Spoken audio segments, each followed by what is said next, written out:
Welcome to Harlow on Healthcare. I'm David Harlow, and I invite you to join me by my virtual hearth as I sit down with healthcare leaders to discuss building the future of healthcare. Today, my guest is Josh Rubel, Chief Commercial Officer for MDClone, who will be with us today to discuss issues around struggling to gain access to the valuable data that we generate and collect in healthcare and ways to get around that, the uses for that data, how we collect it, how we might collect it in the future, and how we can use it. Because clinicians, of course, need to get their hands on data in order to deliver patient care and promote change. Josh, welcome. Thank you for joining us. Thanks, David. It's a pleasure to be here.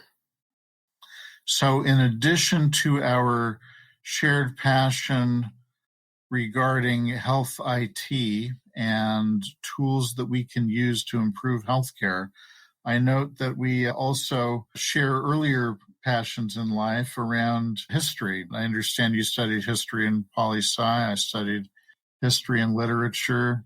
And I wonder if you could tell me a little bit about the tortured path from history to MDClone. Wow, I am excited to bridge those two topics. In fact, I think about it all the time, and I would be remiss to not thank you for actually asking a wonderful question. What a great way to start.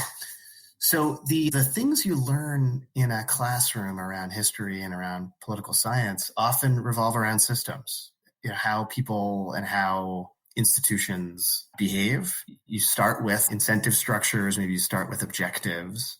You try to understand what has happened. You're looking at history, what's happened in the past, often through the lens of those objectives and or systemic analyses. And I find that there's a ton of similarity between that sort of analysis and also trying to think about what might be happening in healthcare and how either technology or new process or new capability can create change. So many of the tools I learned in the classroom, I find myself using every day in a professional setting, despite maybe the lack of a perfect connection or maybe an obvious connection, David, as you point out. So anyway, maybe not obvious at the surface, but I appreciate the way you've drawn the connection there. Yeah. Great. So tell us a little bit more about what you're doing now about MDClone. Sure. So as you shared, I'm the Chief Commercial Officer at MDClone. We're an Israeli-based company, and really we're a health technology company focused on data and healthcare. And as you alluded to earlier in your introduction, data is really important for providers as they make decisions with individual patients, and I'd say even more importantly around how they protocol around population health, and also how they treat certain diseases inside of their healthcare institutions.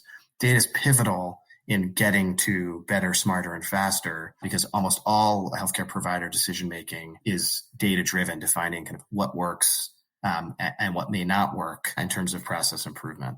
And so our business is set up to make that process that providers live and breathe today in terms of how they use data to understand disease or understand a population, and really accelerate that process by making the data more ubiquitous and more analyzable in a much faster method. And so that's what MDClone is all about. Again, we're based in Israel, and we have customers in Israel and Canada, the United States. And I'm happy to talk about any and all of the topics shared. Great. Data is certainly ubiquitous, and we're certainly swimming in it and sometimes drowning in it.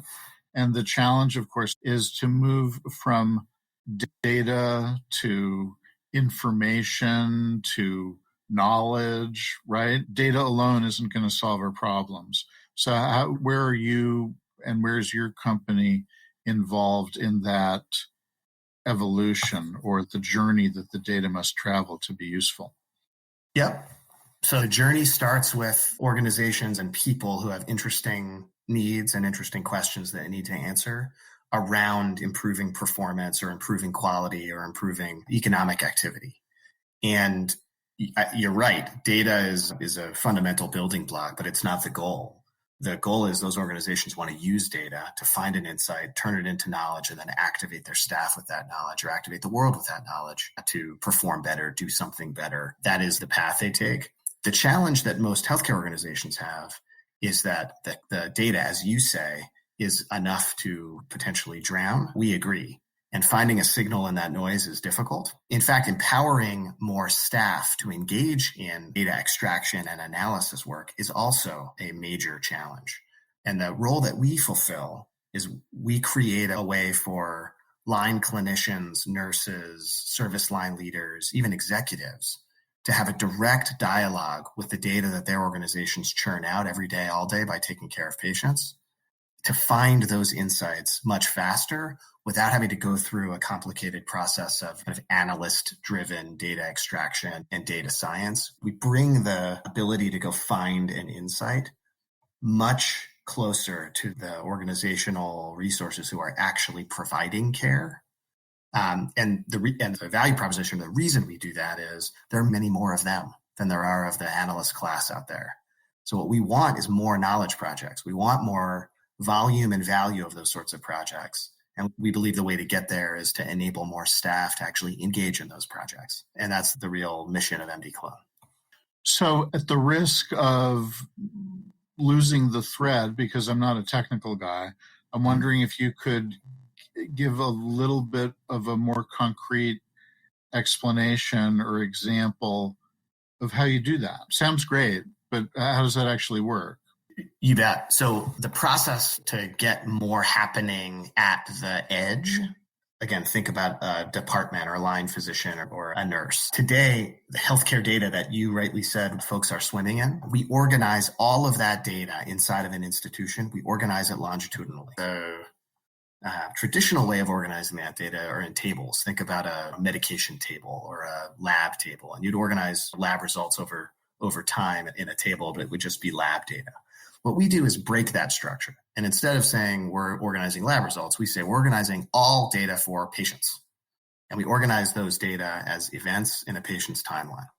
What that enables is a very simple GUI tool, a user interface, where clinicians don't have to know anything about where data is stored. They don't need to know anything about the technical underpinning. They simply can ask questions like, MDClone, I'd like to understand these features, for instance, height, weight, and temperature, and if a patient had been seen in the last 2 weeks by a certain provider for all of my ED visits that came in, because I believe there's a correlation between something that may have happened inside of another physician practice that's driving up ED utilization. That sort of question that I just asked, and the reason why I asked it, can be very easily entered into MDClone using a UI that requires no SQL programming, no technical background.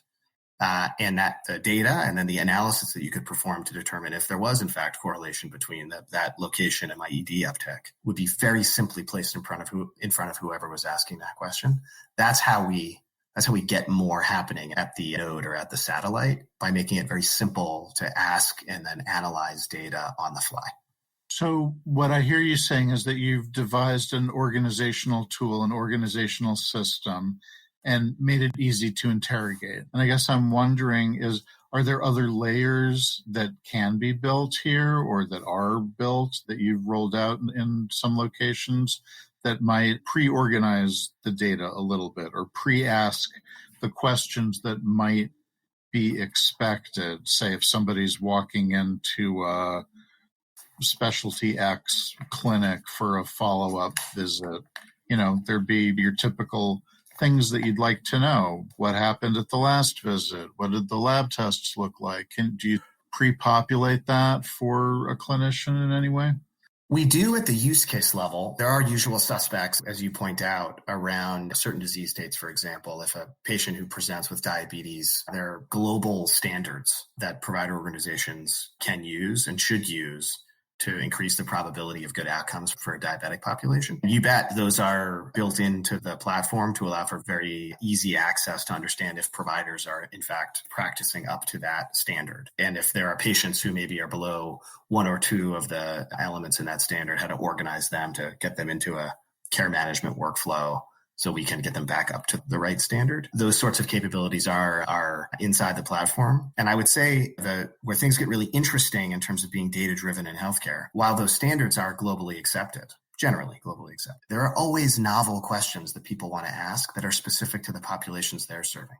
So in the case of diabetes, perhaps it's one of the measures is making sure you have an A1C test for every diabetic patient within a 3-month period. Perhaps you've got another question around that test, a novel question like, where was it performed? Was it performed in a mobile laboratory or was it performed in a stationary lab? And did I see any difference in blood sugar between those two settings that may impact how we want to care for patients in the future? We get really powerful when you want to ask that follow-up question. And David, in our experience, there's always a follow-up. It's never cut and dry. Yeah. And she used the diabetes care management as an example, and that's one of those recurring theme type examples because there's a concrete and limited set of data points that people are real interested in for that disease state. How does this translate to other disease states? Can you give me another couple examples? Sure. In implementations that we have in the United States, places like the VA are using us to understand efficacy of telehealth visit, video health call versus non-video telehealth, for example. Also, novel use case in that the VA is very interested in those results. As you may imagine, a lot of interest in reducing cost of care and also increasing access, and perhaps telephonic care is a way through that. And you want to always gauge efficacy. That's an interesting study that the VA has published on. Other customers like Intermountain Healthcare use us really across their enterprise, all the way from perioperative to primary care to genomics. We've got use cases stood up where Intermountain staff, operational staff, are leveraging MDClone to understand both efficacy, but also throughput and even cost questions in terms of supply cost to understand how to best deliver care and also best drive margin to be able to deliver on the mission. A great Intermountain use case is around pulmonary embolism, and what they found with retrospective analysis of their own data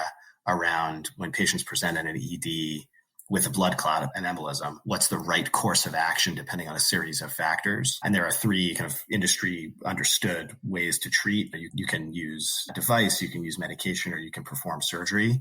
And there's a real question in front of providers. Well, what should I do for this patient? And they've leveraged MDClone as an operating tool to help guide their thinking around what to do as patients present. I think that's a great example of the power of retrospective data and how it impacts patients.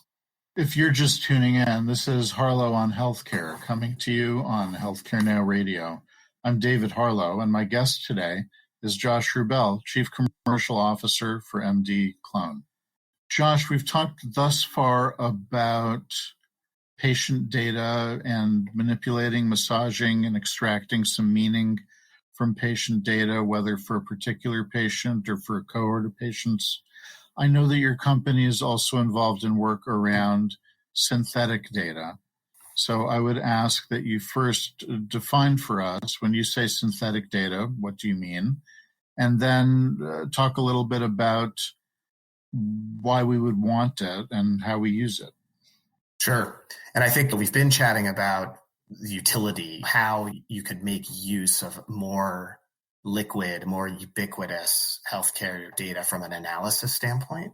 I think one of the challenges associated with leveraging healthcare data inside a healthcare institution, but then also with the wider world of potential knowledge workers who are focused on healthcare, think life science, think policymaker, think health plan. One of the challenges with leveraging that data is the necessary and good privacy provisions that are in place really around the world to make sure that patient privacy is never compromised when using that data to find answers and to find insights.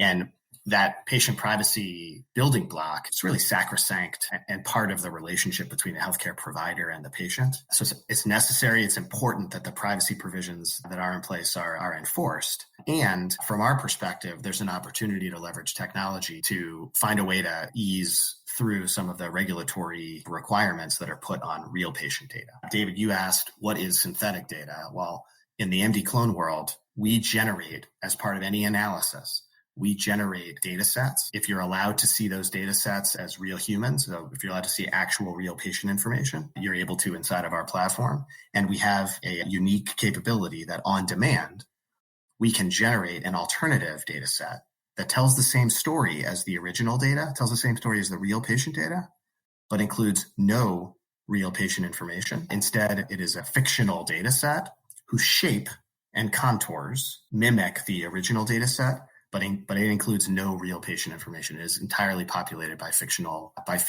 humans or patients. Let me just describe it in an example. I think you'll really understand it if I give you a brief example of what the data may look like. So if in my original data set, I'm looking at a population of, say, 1,000 diabetic patients, and I've pulled features that I'm interested in, like their height and their weight, and perhaps which provider they've seen, or if they've seen a provider in the last year, and a specific score of their blood sugar. And perhaps, again, there are 1,000 of those patients, and that's what my data set looks like. And in the original format, there are 1,000 of them. By creating a synthetic data set, perhaps I'll create a data set that looks like it includes 1,010 patients. And the correlation between all of the columns, height, weight, age, what that blood sugar was, will match the correlation on the columns of the original data. But there will not be a one-to-one relationship between any of the fake patients that I created in my synthetic set to any of the original patients. The reason why that's valuable and useful is you can make scientific studies and insights. You can find insights, discover whatever it is that you would discover on the original data, you can also discover on the synthetic data. And if there's no patient information in it, now there aren't any regulatory hurdles. There's nothing to protect. That synthetic data set is entirely peopled with fictional humans. Does that make sense, David? It does, yeah. So this is an issue that's near and dear to my heart because in my day job, I'm the chief compliance and privacy officer of a medical device company with a global footprint. Significant issue for me in my day job. And it seems like a valuable tool in order to be able to work in this sphere. I'm wondering whether the synthesizing of the data is done at the individual cell level, so to speak. Are we perturbing individual numbers and they all stay within a certain range? Or you talked about staying within a certain relationship to other parameters. Wondering, without giving away the store, just a little bit more information about how that actually works. Yeah, you've hit one of the differentiators for us. If you're synthesizing something that's supposed to look a certain way, when you create that synthetic model, it really needs to look that certain way. And that includes the ranges inside of each feature that you've pulled. A great example is, can you have pregnant males, or if you're looking at something related to pregnancy? And the answer is you have to understand each feature enough so that you don't go outside of the range. And yes, the technology supports that. Yeah, in the case of blood sugar monitoring, there's an expected range that you're not expecting to fall into the negatives, for example. The technology is smart enough to understand what that range is, to not plot anything in the wrong place. Yeah, great question. And so this would be used then perhaps in research or perhaps in levels of the organization that shouldn't necessarily have access to real patient data. But again, as you said, you can flip a switch and clinicians who need to see actual data get to see actual data. Exactly. So in the case of, let's say, a third-party blood sugar monitoring company that's got a medical device is interested in understanding how time of day impacts blood sugar across patients, and they believe that's relevant around what the next development of their device looks like. They could contract with an MDClone customer, get access to real-world evidence from that customer to understand the fluctuations of blood sugar, and only see data in synthetic. And let's say they find that there's something of interest around clinical practice. For instance, hey, it turns out for children, if it's type 1 diabetes for children under the age of 8, one device actually works significantly better in the afternoon than another device. And that's a new insight that you have. As you say, literally with one click of a button, the provider organization who's managing the diabetes 1 population can review that same data, agree with it or disagree with it. If they agree with it, they can immediately engage with the patients who may be better served by a new device or a different device. That entire flow is made possible inside of the platform, and only the people who are allowed to see the original data get access to that original data, but the insight itself is ubiquitous. It flows along the continuum. Okay. So, Josh, I would ask if you have seen over the past several years a difference in the ways in which folks are trying to use your tools as we've gone through different stages of the pandemic. Has this had an effect on the way health system customers are using the tools? I think we have. I think originally our thesis on how and where the platform would be used was very much centered on the question you just asked, which was around research and potentially even third-party access to retrospective data. Our starting point relative to the technology was really putting those sorts of real-world evidence, kind of science and research hats on and making the platform available to those sorts of users. I think what we've seen is there's a real desire and hunger to get to the operational questions. And 3-4 years ago, the vast majority of the users of MDClone, again, around the world, were asking research questions. I would say today that's flipped. And while the questions they're asking and some of the insights that they get certainly can be applicable to research, of course, my pulmonary embolism example was presented in a paper last weekend, and the use of the tool is then moving into, okay, now the interventional radiologists have a new standard of care, and now they're performing, whether it's surgery or medication or the ablation for the blood clots, by leveraging insights that came out of the platform. That was, I wouldn't call it a surprise to us, but the hunger and desire for it was, I don't think we appreciated 3 years ago. I think today we see it in a big way, and we see the kind of requirement for methodology, again, to get more of the question asking and the insight development out to those departments. They want to do better for their patients, and they're hungry for this sort of capability. We see that as really the story of 22 and 23. And to your point around the pandemic, I think a lot of what the pandemic showed healthcare providers, but also the lay public, is that there's a ton of opportunity for analytics to go find insight. There are a lot of positives that came out of the pandemic, but the data literacy, I think, increased in our population around understanding healthcare. I think it increased inside the healthcare provider population as well. Data literacy on actually finding insight increased. And I think that portends well. I think that's a good guy for the future of medicine, because again, we need more insights to come. And if more people can have them, that should increase the volume. Yeah, we all became practicing epidemiologists, right? Indeed. Yeah. Josh, to wrap things up, I would ask you, if you were to wake up tomorrow and find yourself 5 years in the future, what's one thing in healthcare that you would hope or maybe expect to find has changed drastically? The old saying is that something about death and taxes, right? We all experience those. I think it's death, healthcare, and taxes, I think, is maybe the new normal. So we all experience the healthcare system. Many of us have children or siblings and parents, of course. So this is personal, right? This impacts the healthcare delivery system as a service, impacts really everyone on planet. And what I want to see is faster innovation. I want to see health systems that are able to move, understand evidence, their own evidence or other organizations' evidence, and move faster to take care of patients. And it's amazing. I think the average cycle time, this was as of 2019, cycle time from when something is discovered to when it becomes part of standard practice in medicine was something like 17 years. MDClone wants to see, but I personally, for my parents, for my kids, I want to see that cycle time shrink to 1 year, maybe 2 years, because each of those innovations means another wedding a grandmother can attend, another ball game a grandfather can attend. It really matters whether the disease state is around CKD or diabetes or mental health, or pick your disease state. If there can be better, faster, smarter care out there, we're going to impact the world in a big way. And 5 years from now, my hope is we're tightening the timelines to get those innovations out to the market. Stay tuned. Thank you for joining me today. My pleasure. It was fun, David. You have been listening to Harlow on Healthcare. Join us at healthcarenowradio.com. Let's continue the conversation on building the future of healthcare together at #HarlowOnHC. I'm David Harlow, keeping the fire going and holding a seat open for you. Until next time.